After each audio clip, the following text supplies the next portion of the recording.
सिंधिया राजघराने के ग्वालियर के किले में कई तहखाने मौजूद थे और इन तहखानों में छिपा था हजारों करोड़ों का खजाना। इस खजाने का कोड सिर्फ राजा और उसके खास लोगों के पास हुआ करता था। राजा मरने से पहले अपने उत्तराधिकारी को यह कोड देकर जाता था। कोड के बिना तहखाने को खोजना नामुमकिन था। अली बाबा और 40 चोर नाम की एक कहानी आपने सुनी होगी, जिसमें अली बाबा नाम के एक गरीब लकड़हारे को चोरों का खजाना हासिल हो जाता है।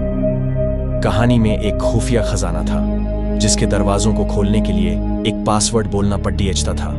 खुल जा सिमसिम कहानी के एक हिस्से में अली बाबा का एक दोस्त उसके खजाने को चुराने की कोशिश करता है, लेकिन पासवर्ड पता न होने के कारण वो तहखाने के अंदर ही बंद रह जाता है और चोर उसे मार डालते हैं। आज ऐसी ही एक और कहानी से आपको रूबरू करवाते हैं, जिसमें तहखाना भी है, तहखाने का कोड भी और मौत भी। सिर्फ इतना अंतर है कि ये कहानी असली है और भारत में घटी थी। इस कहानी का रिश्ता है ग्वालियर के सिंधिया राजघराने से, जिनके पुरखों ने मध्य भारत में कई सदियों तक राज किया और आजादी के बाद भी सिंधिया राजघराना भारत की राजनीति में बड़ा स्थान रखता आया है। सिंधिया राजघराने की राजधानी कभी ग्वालियर हुआ करती थी।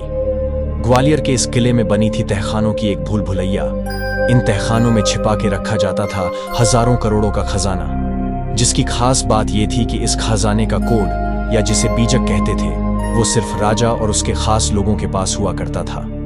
राजा मरने से पहले अपने उत्तराधिकारी को यह कोड देकर जाता था। लेकिन सोचिए क्या हो अगर कोड ट्रांसफर करने से पहले ही एक राज्य की मृत्यु हो जाए। ब्रिटिश ईस्ट इंडिया कंपनी के ऑफिसर जॉन मार्शल सिंधिया घराने की शुरुआत के बारे में एक किस्सा बताते हैं।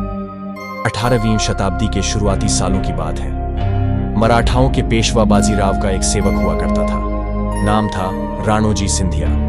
एक रोज पेशवा अपने तंबू से बाहर निकले तो उन्होंने देखा कि राणोजी उनकी चप्पलों के साथ सोए हुए हैं। राणोजी की स्वामी भक्ति से पेशवा इतने खुश हुए कि उन्होंने राणोजी को अपना बॉडीगार्ड बना लिया। धीरे धीरे तरक्की करते हुए राणोजी मराठा साम्राज्य के एक ताकतवर जनरल बन गए और 1731 में उन्होंने उज्जैन को अपनी राजधानी बना लिया। वक्त के साथ सिंधिया और भी ताकतवर होते गए और 1810 में दौलत राव सिंधिया के काल में उन्होंने अपनी राजधानी उज्जैन से ग्वालियर शिफ्ट कर दी। ग्वालियर का किला सिंधिया राजघराने का केंद्र बन गया। इन सालों में युद्ध से कमाई बहुत सी दौलत इकट्ठा हुई थी। इस खजाने को गंगाजली कहा जाता था और इसे ग्वालियर किले के नीचे बने तहखानों में छिपाया गया था।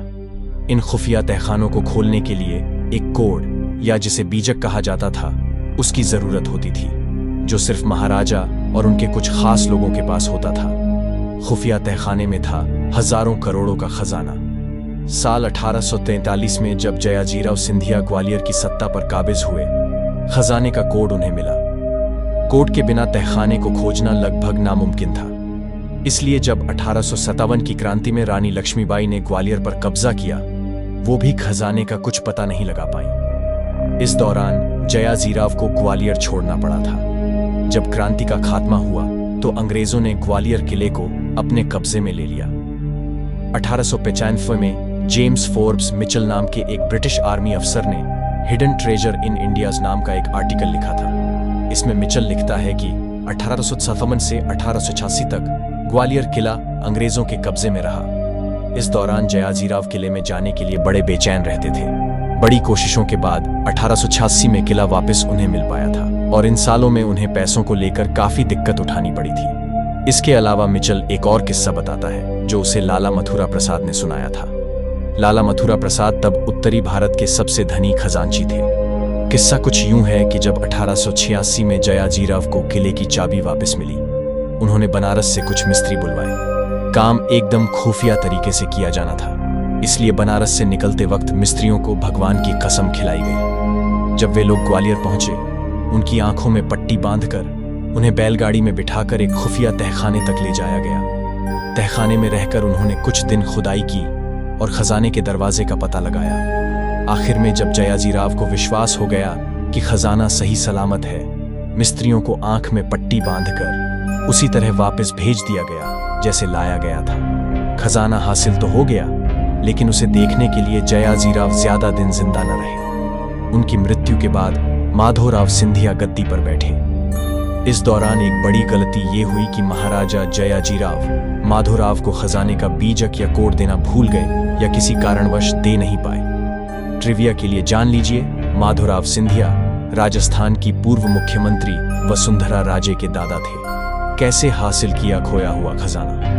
बहरहाल आगे क्या हुआ, इसका जिक्र ब्रिटिश लेखिका एम काय ने अपनी आत्मकथा में किया है। काय बताती हैं कि ये कहानी उन्होंने अपने पिता से सुनी थी, जो तब ग्वालियर में पोस्टेड थे। माधोराव सिंधिया खजाने के खो जाने से परेशान थे। तब उन्हें एक ज्योतिषी ने बताया कि वो उन्हें खजाने का रास्ता बता सकता है, लेकिन इसके लिए एक शर्त थी। क्या शर्त? शर्त ये कि महाराजा को खजाने तक अकेले जाना होगा, और वो भी आंख में पट्टी बांधकर। माधोराव तैयार हो गए, लेकिन तहखाने में घुसते ही अचानक एक जोर की आवाज ने उन्हें चौकन्ना कर दिया। उन्हें लगा कि ये उनकी हत्या की साजिश हो सकती है। उन्होंने अपने हाथ में पकड़ी छड़ी को जोर से घुमाया, जो सीधे ज्योतिषी को लगी और वो वहीं ढेर हो गया। उन्होंने बाहर निकलने के लिए आसपास की दीवारों को टटोलने की कोशिश की।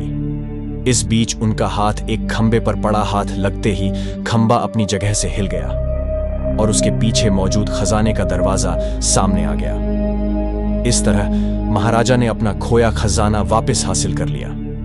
इसके कुछ साल बाद एक ब्रिटिश अधिकारी कर्नल बैनरमैन ने कुछ और तहखानों की खोज की, जिसका जिक्र माधोराव सिंधिया की बहू विजयराजे सिंधिया ने अपनी आत्मकथा में भी किया है। 1889 में लंदन के अखबार द स्पेक्टेटर की एक रिपोर्ट बताती है, ग्वालियर में एक विशाल खजाने की खोज हुई है। ऐसे खजाने की अब तक हमने सिर्फ कहानियां ही सुनी हैं। अब सवाल ये कि खजाने में था क्या? लाइव इंडिया हिस्ट्री नाम के वेबसाइट के को फाउंडर और रिसर्च हेड अक्षय चौहान ने नेशनल आर्काइव्स ऑफ इंडिया के कुछ पुराने दस्तावेजों को खंगालकर इस खजाने का पता लगाया है। अक्षय कर्नल बैनरमैन के लिखे कुछ खतों के जरिए इस खजाने का हिसाब बताते हैं।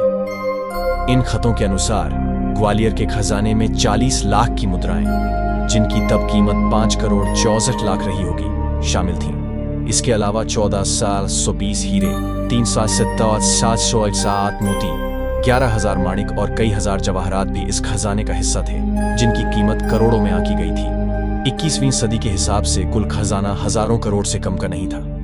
इन खतों से यह भी पता चलता है कि खजाना सिर्फ ग्वालियर किले के नीचे नहीं था। खजाने का एक हिस्सा मोती महल के नीचे बनी एक खुफिया जगह पर रखा गया था और एक हिस्सा महल के बगीचे के नीचे दफनाया गया था।